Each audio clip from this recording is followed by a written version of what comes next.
Las opiniones expresadas en este programa por parte de patrocinadores, de personas entrevistadas, así como los puntos de vista expresados por la audiencia, no son responsabilidad, ni tienen relación directa con el criterio editorial de Entrevista con Celina, ni de Rodríguez Media Productions.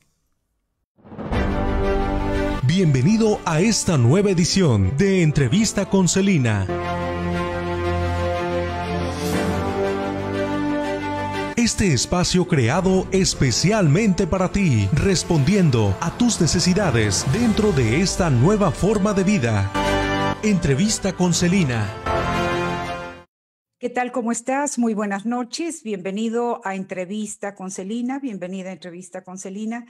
En esta noche en que tratamos un tema pues que nos impacta a muchísimas personas, a millones de personas aquí en los Estados Unidos, y es el impacto que representa para ti como migrante en los Estados Unidos las órdenes ejecutivas firmadas hoy por el presidente de Estados Unidos, Joe Biden.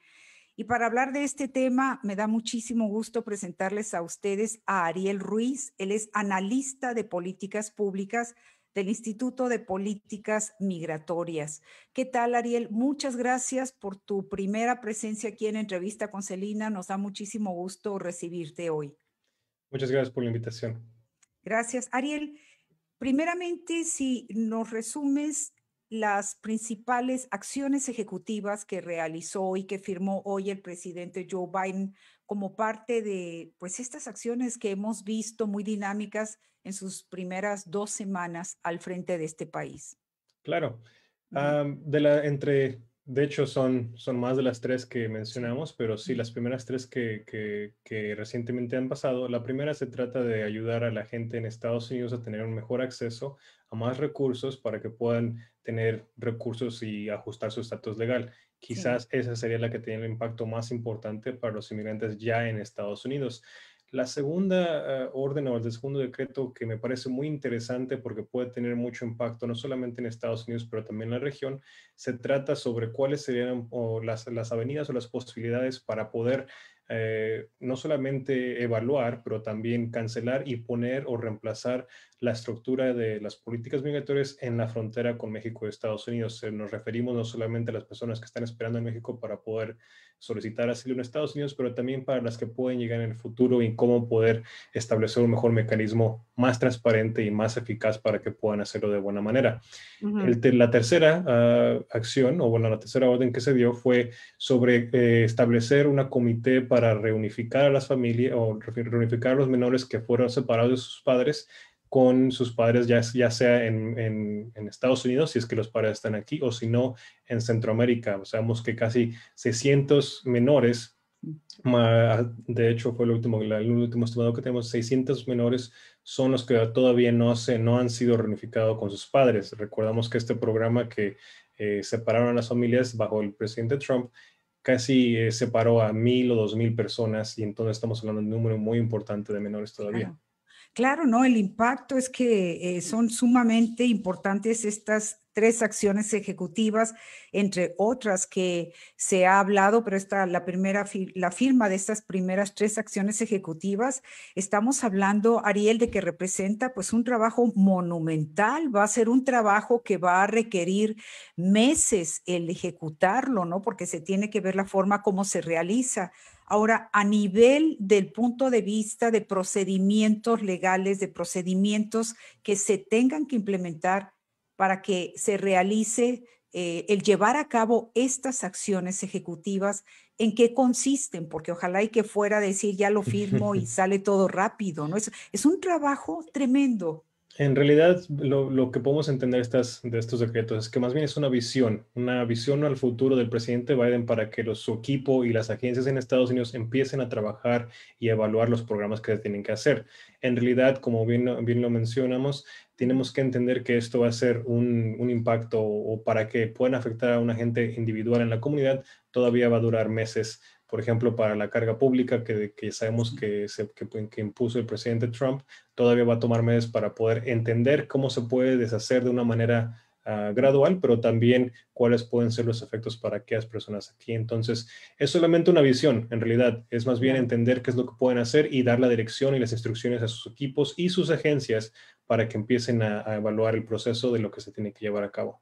Esto es sumamente importante. Por ejemplo, esa famosa ley de Del los cargo público. beneficios, exactamente, el Ajá. cargo público que le llaman, pues tuvo un impacto tremendo porque inclusive vemos ahora con esta pandemia de personas, obviamente no hay seguro médico, a personas, los latinos hemos sido el principal blanco en esta pandemia por diversas circunstancias, desde la falta de seguro médico, obviamente no hay dinero para acceder a un seguro médico privado, el vivir todos, varias familias en conjunto, al ser tan cara el área en donde vivimos, el tener los trabajos esenciales, en fin, una serie de factores que ayudan a esto.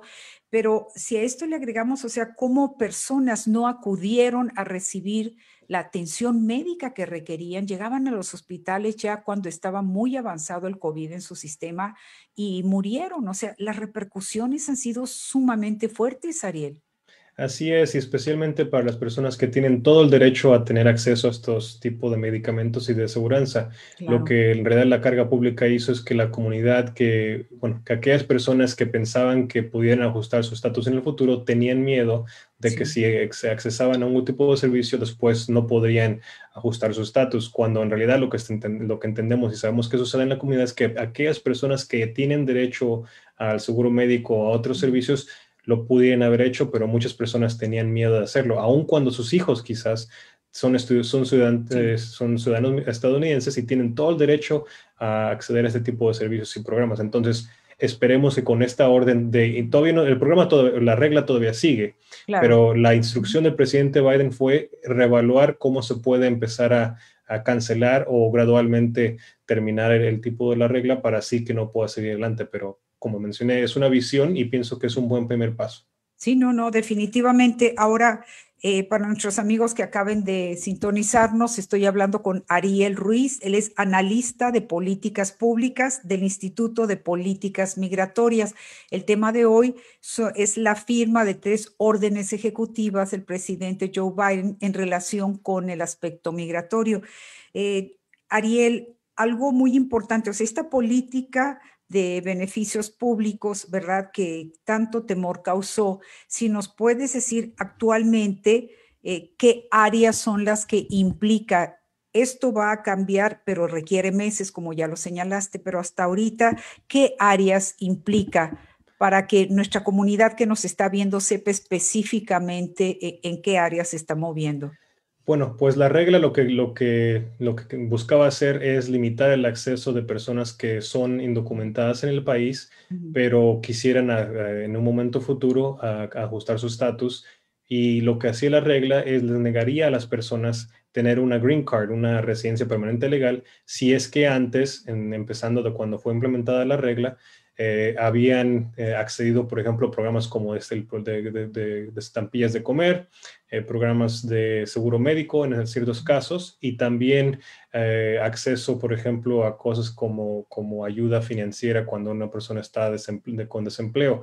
Pero en realidad la mayoría de la gente que es indocumentada no calificaba ya para esos programas, entonces Exacto. no tendrían nada que preocuparse.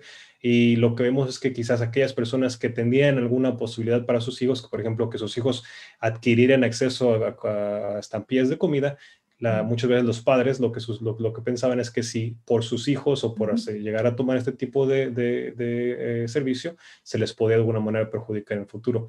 Y en realidad el efecto más importante, y esto no se ha comentado mucho en los medios, pero el efecto más importante iba a ser para aquellas personas que buscarían en el futuro ingresar desde afuera de Estados Unidos para obtener una residencia permanente legal. Para esas personas no solamente sería el acceso de fondos o a servicios como esos, pero también incrementar el número o la cantidad de recursos que tienen que comprobar que tienen para poder entrar a Estados Unidos. Entonces, no solo, y también barreras de inglés, por ejemplo. Sí, sí. Pero eso no se menciona mucho y pienso que en realidad el efecto más importante podría ser a las personas que todavía están afuera de Estados Unidos.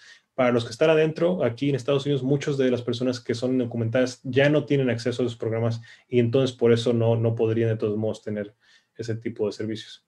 Yo creo que es muy importante aclarar esto porque se difundió como que no se podía prácticamente acceder casi a ningún servicio público porque las personas que fueran a solicitar, digamos, una residencia o posteriormente una ciudadanía, si hubiera mostrado en su récord que solicitaron algún tipo de beneficio público, les afectaría, les impediría conseguir ese nuevo estatus migratorio, ¿verdad? Esa fue la idea que se propagó y que creó tanto pánico entre la comunidad. Lo que en el término práctico, lo que haría ese Sí, tipo de regla de carga de pública, lo que haría es que sería una consideración más para sí, cuando esa persona vaya a su entrevista con los agentes de migración, sí. considerar qué tan posible es que esta persona puede ser una carga pública para el gobierno. Ujú, Tenemos que apuntar algo muy importante aquí también para las personas que nos están viendo, y eso es que esto solamente aplicaba para programas federales. Muchos ujú. estados, por ejemplo, como California,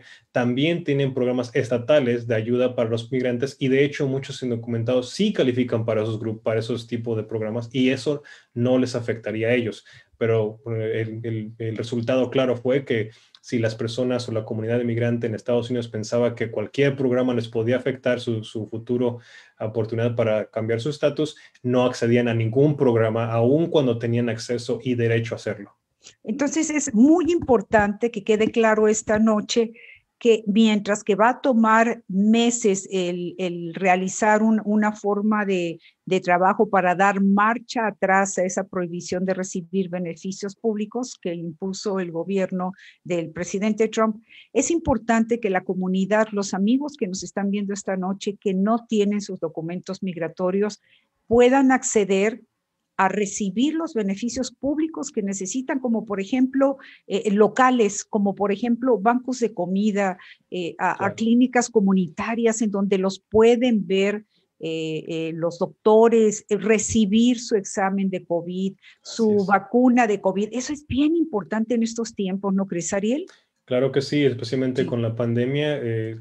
Bueno, varía un poco como lo han mencionado cada gobernador en cada estado, pero especialmente claro. en el estado de Ujú. California y en otros estados que suelen ser más demócratas, no hay ninguna restricción para las vacunas, ni para las pruebas, ni los exámenes. No se requiere tener aseguranza médica tampoco. Se Claro. puede acceder a ese tipo de servicios y es bueno que lo hagan porque así quizás si algo ha cambiado en los últimos meses y la pandemia nos ha traído algo positivo es que la comunidad y los políticos en Estados Unidos tienen que entender y han entendido ya, pienso, que la comunidad migrante tiene que también tener acceso a este tipo de ayuda, porque si no, si las personas inmigrantes no tienen acceso y obtienen COVID, pueden pasarlo a otras personas y eso no sería ni bueno para los migrantes ni para sus comunidades. Entonces, pienso que el enfoque ha cambiado ciertamente y esperemos que la comunidad indocumentada o aún inmigrantes con otro tipo de estatus legal se sienten con toda la confianza de acceder a servicios que tengan que ver con COVID para hacer su prueba y cuando les toque poder tener la vacuna. Claro, y también algo muy importante, hay familias que están pasando hambre. Una encuesta reciente Igual, revelaba que hay adultos, Ariel, que no están realizando sus 3 comidas al día, hacen 2 comidas al día para poder tener suficiente para que sus hijos sí se alimenten 3 veces al día. O sea, obviamente el impacto de la pandemia está llegando a muchos niveles que vienen siendo muy crueles y que es importante que tu amigo que nos ves en Facebook, aunque no tengas documentos, puedes acudir, por ejemplo, a los templos que las distintas diócesis en diversos condados o en ciudades están dando con los bancos, el Banco de Comida Second Harvest Food Bank en el Silicon Valley, por ejemplo, en el condado de Santa Clara, en San Mateo, están dando comida y es muy triste saber, Ariel, que van muy pocas personas, sobre todo latinas. Me han dicho personas que están trabajando en esos programas, que se difunda que pueden acudir sin ningún tipo de consecuencia, precisamente por el temor a esa ley de beneficios públicos, carga pública. ujú. No, sí, eso es muy importante y pienso que Sí, otra parte también de esto es que a veces la gente también antes pensaba que si podían acceder a un tipo de servicio, podrían después tener la información de migración o algo así, pero en realidad lo que está bien establecido con el nuevo secretario de DHS, de la Seguridad Interna en Estados Unidos, con sí, Mayorkas, es que no van a poder, o van a en realidad solamente enfocarse en proporcionar ayuda y no pasar información a agencias de migración si no es necesario. Entonces, por eso pienso que es otra muy buena oportunidad ahora para que la gente tenga un poco más de confianza en acceder a los servicios que se merecen. Claro que se merecen porque representan un beneficio laboral para Estados Unidos y es injusto que no reciban lo que les corresponde en estos tiempos de pandemia. Por ejemplo, a nivel independiente, las personas, comentábamos antes de entrar al aire, Ariel, que hay personas que tienen, muchos trabajadores tienen su número ITIN, su número personal de identificación con el que se les permite presentar sus impuestos, pero también estas personas están pagando impuestos al gobierno federal, al gobierno estatal, y cuando vienen los programas de ayuda, no se les ha incluido, sobre todo el programa a nivel del gobierno federal para pequeñas empresas en donde pues se requerían que los dueños tuvieran su seguro social, no se aceptaban los números ITIN, lo cual es pues completamente injusto, ¿no?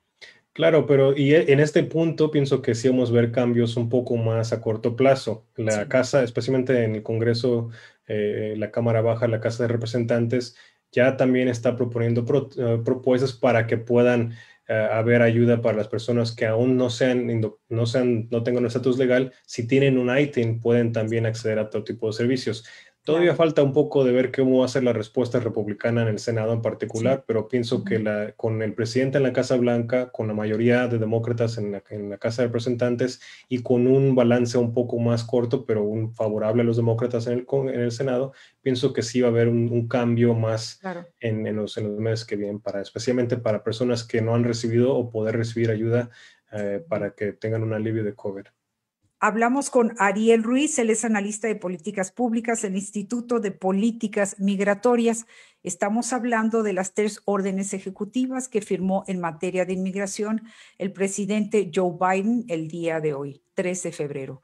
Vamos a una breve pausa, continuamos aquí. Amigo, amiga en Facebook, si tienes alguna pregunta que hacerle a Ariel Ruiz, por favor, aprovecha la oportunidad de que contamos con la presencia de este especialista en políticas públicas. Regresamos enseguida. Entrevista con Celina. Regresa enseguida. Comunícate con nosotros. Nos importa saber de ti.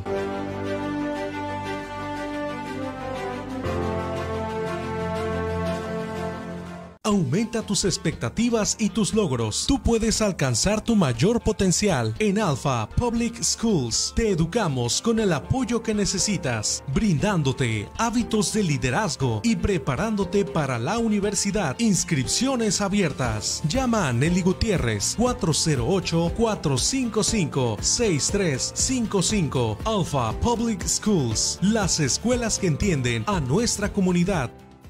Las vacunas de COVID-19 ya están aquí. Son seguras, eficaces y están disponibles sin costo. Se está distribuyendo de manera justa, así es que cuando sea tu turno, vacúnate. Juntos podemos acabar con la pandemia. Este mensaje es traído a ti por The Center at Sierra Health Foundation. Seguro recuerdas el olor, el sabor y la textura de las carnitas, acompañados con sus tortillitas. No te lo imagines más. En Tapatías puedes probarlas en la versión que tú prefieras. Puede ser el lonche de carnitas,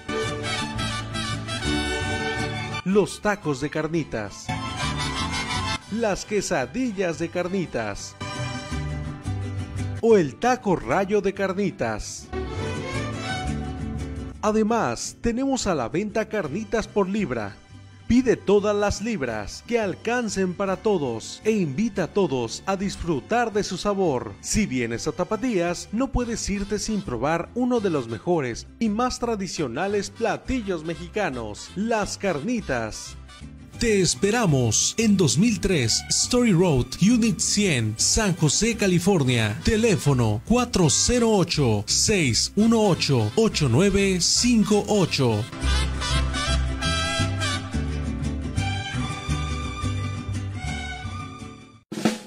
En The Tamale Factory celebramos con usted desde Halloween y Día de Muertos, Acción de Gracias, Navidad y hasta el Día de Reyes. Le hacemos sus tamales como usted los pida, porque en The Tamale Factory lo consentimos como en ningún otro lugar. Tenemos también champurrado y chiles rellenos, y los fines de semana, rico menudo. The Tamale Factory, 233 al sur de la White Road junto al Car Wash en San José. Haga sus pedidos ya al 408-729-1846. 408-729-1846. Si algo tiene mi gente latina es una gran creatividad para ejercer distintos trabajos. Entrevista de oficio, el trabajo de mi gente, un espacio de periodismo social en donde conoceremos más a fondo los diversos trabajos que por generaciones ha desempeñado nuestra comunidad. Entrevista de oficio, el trabajo de mi gente en Facebook, Celina Rodríguez, @Radio Celina, a partir de enero. Gracias por continuar en Entrevista con Celina.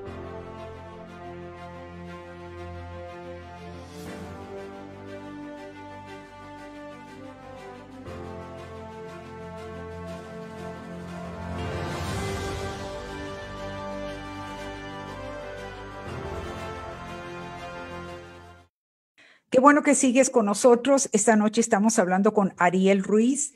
Él forma parte del Instituto Analista de Políticas Públicas, del Instituto de Políticas Migratorias, y estamos hablando de las 3 acciones ejecutivas que firmó hoy el presidente Joe Biden. En el primer segmento, si no estuviste presente, se analizó el impacto de la política de carga pública y cómo va a tomar meses la implementación para poder realizar cambios en esta orden ejecutiva que tuvo el presidente Donald Trump. Vamos a hablar ahora en lo que se refiere a algo muy importante y que seguramente te impacta a ti también, sobre todo si eres residente que estabas pensando o que te habías frenado en la posibilidad de presentar tu solicitud para obtener la naturalización aquí en Estados Unidos, es decir, que obtuvieras el estatus de ciudadano estadounidense.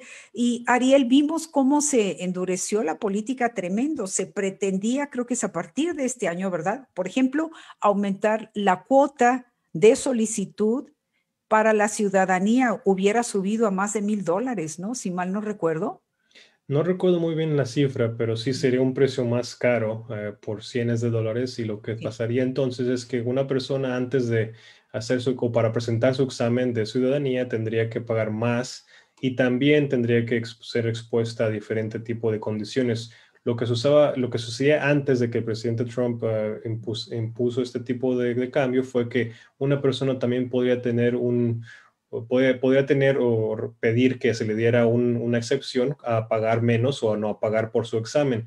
Y lo que hizo el presidente Trump es decir que todas las personas tenían que pagar su examen y que también tenían que pagar más. Ahora lo que vemos con el presidente Biden, con esta orden ejecutiva, es que en realidad lo que hace es le da 60 días al departamento de USCIS, que es el que se encarga de la ciudadanía, y les dice que tienen que entender y evaluar cuáles barreras se enfrentan los migrantes para tomar el examen de ciudadanía, incluyendo la posibilidad de volver a bajar el costo de este examen para las personas que busquen hacerlo.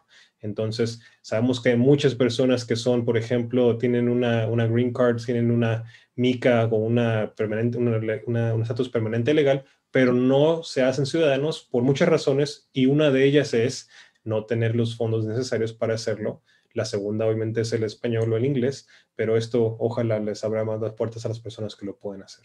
Claro, y otro aspecto importante, y fíjense, cuando yo presenté mi examen para la ciudadanía, me creen que, bueno, siempre todo lo que es IRS y lo que es inmigración, IRS es donde tú y yo presentamos nuestros impuestos, e inmigración, esas 2 instituciones del gobierno siempre, pues me han, ¿cómo se dice? Es estresante. Y yo siempre les he dicho a ustedes que nunca hay que jugar con esas 2 dependencias del gobierno. Lo que es la presentación de tus impuestos, hacerlo todo muy exacto, no ocultes nada por tratar de obtener un reembolso, por ejemplo, que luego te puede meter en problemas. Y lo mismo con inmigración, no decir mentiras, hacer las cosas derechitas. Esas 2 dependencias siempre les he tenido muchísimo respeto, temor también como inmigrante. Entonces, para personas, por ejemplo, que el hacer su examen de ciudadanía, yo lo obtuve en el año 2001. Recuerdo, Ariel, me vas a creer que le tenía más temor a ese examen que a mi examen profesional como licenciada en Ciencias de la Comunicación. Fíjense Wow. nada más. Entonces, entiendo muy bien el temor que sientes tú, amigo en Facebook, amiga en Facebook, cuando vamos a entrevistas, a cualquier procedimiento en alguna de esas dos dependencias. Entonces, imagínate, si además de eso le ponías una cuota más cara y al hecho de que querían también aumentar las 100 preguntas famosas que te las aprendías de memoria, pues es una guerra psicológica que tiene un impacto muy fuerte en la comunidad. Así es, y en especial con las preguntas, cabe recalcar que lo que sucedía antes es que una persona tenía que tener solamente, creo que 60 o 40, del 40-60% de las preguntas correctas Exacto. para poder terminar o exitosamente terminar su examen. Lo que el presidente Trump propuso en su mandato fue que se extendiera el número de preguntas y que si una persona, por ejemplo, si me preguntan a mí 10 preguntas y yo contesto 6 correctas en hilera o en fila, ya mi examen ahí me decía el agente, has pasado las preguntas y ya no me harían más. Lo que propuso el presidente es hacer todas las preguntas necesarias hasta que se termine el examen y que en realidad sí pondría un poco más de nervios a la gente. Pero en realidad esta política no se dio y pienso que aunque no se abarca en ese tipo de decreto ejecutivo, en lo que impulsa el presidente Biden es que tiene que haber una evaluación y un análisis de la agencia de USCIS a ver cuáles son las barreras que pueden enfrentar los inmigrantes para hacerse ciudadanos. Sabemos que muchas personas se pueden beneficiar de que tuviesen un acceso más directo a ese tipo de proceso.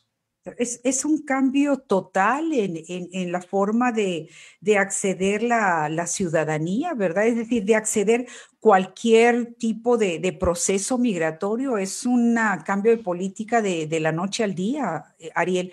Yo creo que el impacto va a ser muy positivo en la comunidad migrante en general. No nada más la comunidad latina se vio afectada, sino comunidades de Europa Oriental y de otros países, ¿verdad? Así es, y en particular en esto no solamente el examen es Claro. una cosa, pero lo que estamos viendo aquí es que la ciudadanía lo que en realidad hace es da beneficios y otorga beneficios a los migrantes que no tenían antes, no solo para votar, pero también para otras maneras y tener una seguridad más amplia. Una persona que, por ejemplo, tiene una residencia permanente legal o una mica, aunque es muy raro que se la pueda quitar la agencia de migración, sí es posible a una persona quitarle ese tipo de estatus, pero una ciudadanía es mucho más difícil. Entonces, es una ventaja muy importante y recomiendo que la comunidad lo haga si es que son elegibles cuando lo puedan hacer. ¿Algo más que quieras agregar, Ariel, en relación con esta nueva medida es decir, que no endurecería los requerimientos para que las personas soliciten su naturalización, su ciudadanía en Estados Unidos? ¿Algo más que piensas que no hemos hablado de ello?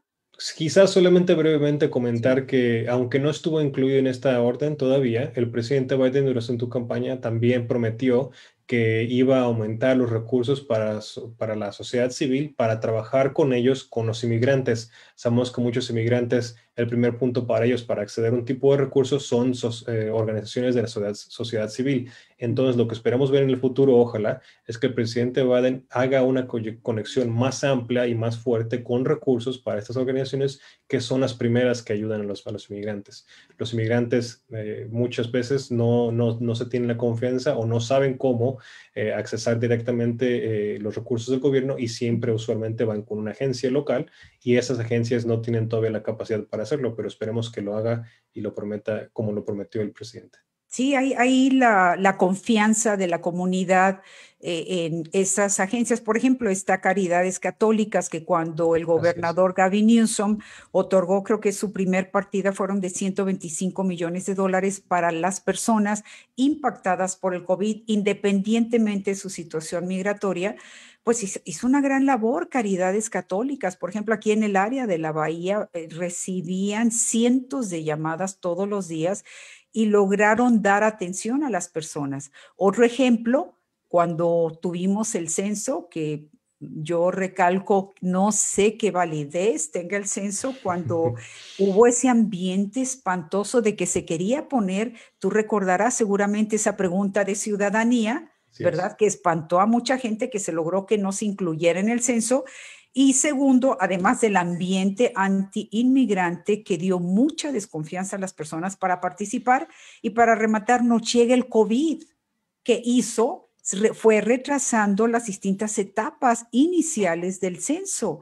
Entonces, con todos esos elementos, yo me pregunto qué tanta validez o qué tanto refleja la realidad de las circunstancias con ese censo de lo que estamos viviendo, con el crecimiento de las comunidades migratorias, ¿no? Ojalá y que se llegara a hacer, ya que hablamos de esto, alguna revisión, alguna modificación, lo que tuviera que realizarse o llevarse a cabo desde el punto de vista legal, de acuerdo con las medidas legales de Estados Unidos, para que se hiciera algo, ¿no crees? O sea, ¿qué tanto podemos confiar en esos resultados del censo? Bueno, pues eso es muy claro, y especialmente en el Instituto de Políticas Migratorias nos tomó muy sorpresa el cambio que propuso el presidente, porque en realidad sí hubiese tenido un efecto importante en reducir el número de personas que pueden contestarlo y de esa manera otorgar no solamente beneficios, pero representación en el Congreso para aquellas personas. Pero en realidad, lo que podemos esperar ahora con el censo que sí se terminó es que al final antes de entregarlo al Congreso, por ejemplo, se supone que la agencia que se encarga de hacer el censo va a tener que hacer algunos ajustes, y esos ajustes esperemos que los hagan a favor de los migrantes y las personas que no pudieron participar. Se hace cada 10 años el censo y cada 10 años tiene que haber un ajuste al final para entender que a veces personas que aún si cuando la persona fue a su casa no abrieron la puerta o no contestaron el teléfono, ese tipo de ajustes va a ser importante para este censo, y pienso que aunque no va a ser perfecto, tenemos que ver qué es lo que sucede, porque es el único instrumento que tenemos a nuestro alcance para poder dar proporcionalmente los servicios que le corresponden a las familias, especialmente en California, que quizás pueda, si bajan mucho los números en California, quizás pueda perder un poco de poder en el Congreso, y otros estados un poco menores pueden alcanzar más. Entonces es un programa interesante, pero pienso que tendremos que ver las cifras primero. Claro, no, fíjate cuánto trabajo hay que hacer, y también como ahora para educar a las distintas comunidades, a los diferentes grupos étnicos, grupos de diversas nacionalidades, de diversas razas, pues las autoridades de salud han tenido, los departamentos en los condados están ya echando mano, así como el Departamento de Comercio o las autoridades responsables del censo los secretarios de Estado tuvieron que ayudarse de grupos comunitarios, como lo hicieron aquí, por ejemplo, a través de Luna, a través del Centro de Jornaleros de Mountain View, a través de distintos grupos comunitarios, caridades católicas, servicios comunitarios del Sagrado Corazón, de grupos comunitarios en los que la comunidad migrante confía porque les han ayudado, cómo tuvieron que entrar a través de ellos para comunicarse con los grupos migrantes, porque de otra forma está la desconfianza y el temor que no estaban logrando nada, ¿no? Así es, las comunidades, las organizaciones de la comunidad son básicamente el pilar de confianza que los migrantes tienen para el gobierno. Entonces, son la puerta en realidad de la oportunidad para los migrantes, y esperemos que, como dijo el presidente, se trate de un momento de volver a reconstruir esos lazos de confianza con la comunidad migrante, de cambiar de una relación basada en temor a una relación basada en colaboración y en atención en el futuro. Pero no es una tarea fácil para el presidente y su administración, y esperemos que lo haga de buena manera y que lo haga pronto. Mucho trabajo por hacer. Estoy hablando con Ariel Ruiz, analista de políticas públicas en el Instituto de Políticas Migratorias. No te vayas, porque al regresar en el último segmento de Entrevista con Celina, estaremos hablando de la situación en la frontera, especialmente la reunificación de niños separados de sus padres durante la pasada administración del presidente Trump. Volvemos enseguida. Entrevista con Celina regresa enseguida. Comunícate con nosotros. Nos importa saber de ti.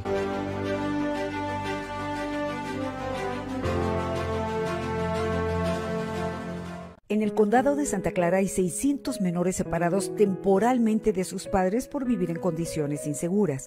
Estos bebés, niños y adolescentes necesitan una familia latina como la tuya. Ser indocumentado no es impedimento. El programa de familias de crianza te apoya también económicamente en todo este proceso confidencial. Llama al 408-299-5437 y cambia una vida. Aumenta tus expectativas y tus logros. Tú puedes alcanzar tu mayor potencial. En Alpha Public Schools te educamos con el apoyo que necesitas, brindándote hábitos de liderazgo y preparándote para la universidad. Inscripciones abiertas. Llama a Nelly Gutiérrez 408-455-6355. Alpha Public Schools, las escuelas que entienden a nuestra comunidad. Las vacunas de COVID-19 ya están aquí. Son seguras, eficaces y están disponibles sin costo. Se está distribuyendo de manera justa, así es que cuando sea tu turno, vacúnate. Juntos podemos acabar con la pandemia. Este mensaje es traído a ti por The Center at Sierra Health Foundation. Seguro recuerdas el olor, el sabor y la textura de las carnitas, acompañados con sus tortillitas. No te lo imagines más. En Tapatías puedes probarlas en la versión que tú prefieras. Puede ser el lonche de carnitas, los tacos de carnitas, las quesadillas de carnitas o el taco rayo de carnitas. Además, tenemos a la venta carnitas por libra. Pide todas las libras que alcancen para todos e invita a todos a disfrutar de su sabor. Si vienes a Tapatías, no puedes irte sin probar uno de los mejores y más tradicionales platillos mexicanos, las carnitas. Te esperamos en 2003 Story Road, Unit 100, San José, California. Teléfono 408-618-8958.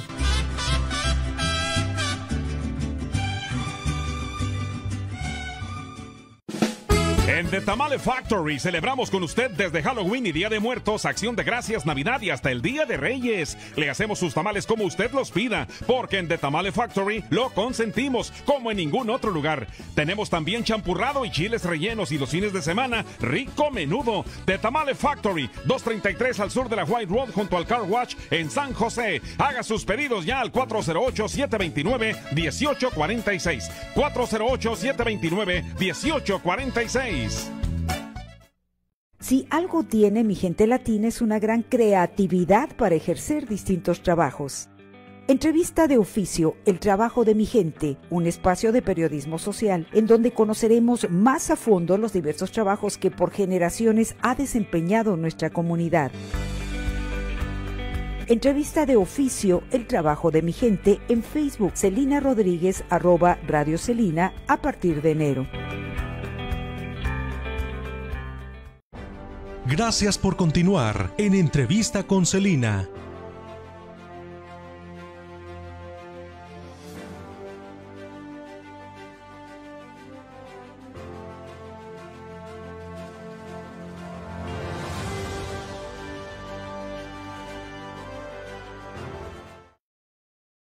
Cerramos este programa con este último segmento, Entrevista con Celina. Estoy entrevistando a Ariel Ruiz, analista de política pública del Instituto de Políticas Migratorias. Brevemente tenemos saludos de la gente. Diana Sepúlveda, saludos querida Celina Rodríguez, excelente la información y el programa de hoy. Estamos felices de estar hablando con Ariel, información muy, muy valiosa que nos está dando esta noche. También Berito Ruiz nos está saludando, Rocío Navarrete, diversas personas que se nos están uniendo al programa. Pero queremos aprovechar al máximo. Ariel, dejamos en el tintero el aspecto de la frontera, la reunificación de cientos de niños. Se habla de 600 niños que continúan en la frontera y que se busca a través de la presente administración del presidente Biden reunificarlos con sus familias en América Latina. Así es. Bueno, y lo que sucede, lo que fue la instrucción en este decreto fue que el gobierno va a establecer una relación con la sociedad civil con abogados y con personas en la frontera para poder intentar reunificar a casi 600 menores con sus padres en México, en Centroamérica, o en Estados Unidos, si es que todavía estén aquí.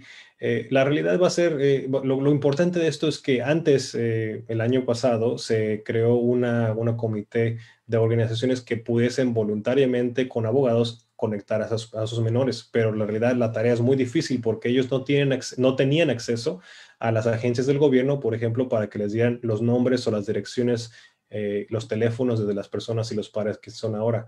El presidente Biden lo que hace en este efecto, en realidad, es abrir las puertas de la agencia del gobierno para que trabajen con los abogados, con la sociedad civil, para poder tratar de reunificar a sus familias.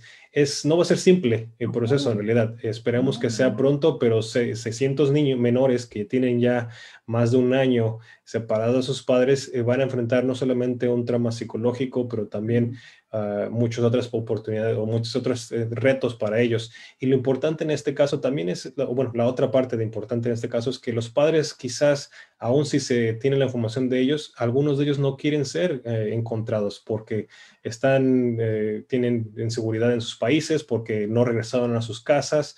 Entonces va a ser muy difícil que aún teniendo el domicilio, el teléfono, el nombre de un pariente, de un padre o madre, va a ser muy difícil que los puedan reunificar, pero el intento es que ahora se dé el acceso a las agencias del gobierno para que trabajen con los abogados, para que trabajen con la sociedad civil y así tener un alcance más abierto. Claro, por eso venían huyendo de sus comunidades, muchos de ellos por ofrecer a los hijos un futuro mejor y obviamente que no quieren que regresen a esas condiciones. Es un problema sumamente complejo y que va a llevar muchísimo tiempo. Inclusive tengo entendido que algunos niños fueron puestos en adopción. ¿Fue correcto? En el principio lo que sucedía es si una persona no podía responder por sus hijos o no podían encontrarlos, lo que pasaba es que serían pasados a la atención o a la custodia del gobierno. Sí. Ya basado en la custodia del gobierno, entran en un sistema mucho más difícil, mucho más amplio, en el cual pueden haber unos casos que sí pueden ser así, pero en realidad lo que se paró en el tiempo que se dio con el presidente Trump fue de volver a regresarlos y tenerlos ahora en centros del gobierno para tener en el proceso en lo que encuentran sus familias, pero vamos a reiterar, ya llevan años estos menores separados de su familia y en realidad va a ser desafortunadamente va a ser un proceso difícil, aún si encuentran los padres, establecer otra vez esos lazos con sus hijos va a ser difícil. No, tremendo el impacto. De ahí la importancia que otra de las acciones ejecutivas, otro de los objetivos del presidente Biden es analizar las circunstancias que están originando la migración hacia Estados Unidos para organizar programas de asistencia, de creación de empleos, de situaciones que se combata de raíz el problema migratorio que está obligando a miles de personas a venir a los Estados Unidos, que eso también es muy completo, pero que va a llevar bastante tiempo, Ariel. Ese es muy claro y completamente de acuerdo. Lo que sucede en este caso va a ser que el presidente Biden quiere incrementar el número de inversión de Estados Unidos a Centroamérica para que más personas para que tengan un mejor futuro en Centroamérica. Sabemos que van a ser 4,000 millones que se van a otorgar a Centroamérica, pero en realidad, aunque la cifra suena muy alta, no lo es. Lo que tenemos que ver en este caso es temer que México, como lo ha comprometido el presidente López Obrador, también otorgue más inversión en Centroamérica, en el sur de México, para poder, junto con Estados Unidos, tener un impacto más amplio. Y eso es lo que vamos a tener que ver, cómo se lleva a cabo, ya que los procedimientos van a durar un tiempo. Y para ser completamente honesto en este tipo de conversaciones, cualquier dinero y inversión en Centroamérica va a durar décadas para que tengan un resultado favorable para que las personas dejen de ir. No sería realista de pensar que si se mandan este tipo de cantidad de dinero a Centroamérica, que mañana o el siguiente año los flujos van a cambiar. Esto no va a cambiar así. Claro, vimos cómo impactó la situación de inestabilidad social, de encuentros armados, situaciones armadas que se llegaron a dar, la guerra en El Salvador, en Nicaragua, o sea, todo esto y el impacto, toda la ola, las repercusiones por años que vivimos posteriores a eso. Qué barbaridad, es mucho que comentar. Para cerrar, Ariel Ruiz, Si hacemos énfasis, por favor, en que, bueno, son importantes estas acciones ejecutivas por parte del presidente Biden, pero lo más determinante es que se hagan los cambios en el Congreso para que este tipo de objetivos, de acciones ejecutivas por parte del presidente Biden no venga a destruirlas una nueva administración en 4 años que esté completamente opuesta. O sea, lo clave es lograr reformas en el Congreso para que sean leyes que no cualquier presidente pueda quitar a su antojo. Así es en realidad el problema de este tipo de estrategia, que a lo mejor en el corto plazo ofrece alguna solución para la comunidad, pero en el largo plazo otro presidente puede cambiar su política y retrasar las cosas como lo hizo el presidente Trump. Y lo que más quizás el efecto o el impacto secundario sobre esto es que los inmigrantes y la comunidad inmigrante en Estados Unidos pasa por fases. En 4 años sí se sienten un poco mejor, pasan 4 años y ya no se sienten bien, y la desconfianza que crece en ese tipo de procesos en realidad es muy difícil de cambiar después en el largo plazo. Así que en realidad lo que nosotros estamos recomendando en el Instituto de Políticas Migratorias es que se requiere un cambio en las leyes y tiene que el Congreso tomar la responsabilidad como le queda, de poder hacer algo un poco más sostenible. Si seguimos de 4 años a 4 años, va a ser un sistema que nunca en realidad va a ser solucionado. Que se va a avanzar de manera más definitiva. Pues qué interesante, Ariel Ruiz, muchísimas gracias, muy buenos conceptos, mucho que hablar, muchos programas más que debemos hacer en materia de estas repercusiones en materia migratoria, muy interesante. Ariel Ruiz, analista de políticas públicas del Instituto de Políticas Migratorias, en donde pertenece también el doctor Jesús Martínez, que hemos entrevistado en sí, gracias al doctor Jesús Martínez, que nos hizo esta, pues, muy valiosa conexión contigo, Ariel. Muchísimas gracias. Gracias a ustedes. Y también, bueno, queremos agradecer los saludos de otros amigos en Facebook que nos han llegado. Por falta de tiempo ya no lo podemos mencionar, pero gracias por su presencia. Gracias también a la señora Eva Quiroz por su cumpleaños hoy, mamá de nuestro gran productor. Muchísimas felicidades, Eva. Muchas gracias por su lealtad. Gracias también a los amigos que nos siguen. Y pues seguiremos en contacto con estos temas tan interesantes. Ariel, estos son tus micrófonos. Bienvenido a Entrevista con Celina. Gracias y buenas noches. Gracias, soy Celina Rodríguez. Buenas noches, gracias Frank por tu gran colaboración y también a Turista Vive California por la difusión en materia de mercadotecnia. Muy buenas noches a todos, que descansen.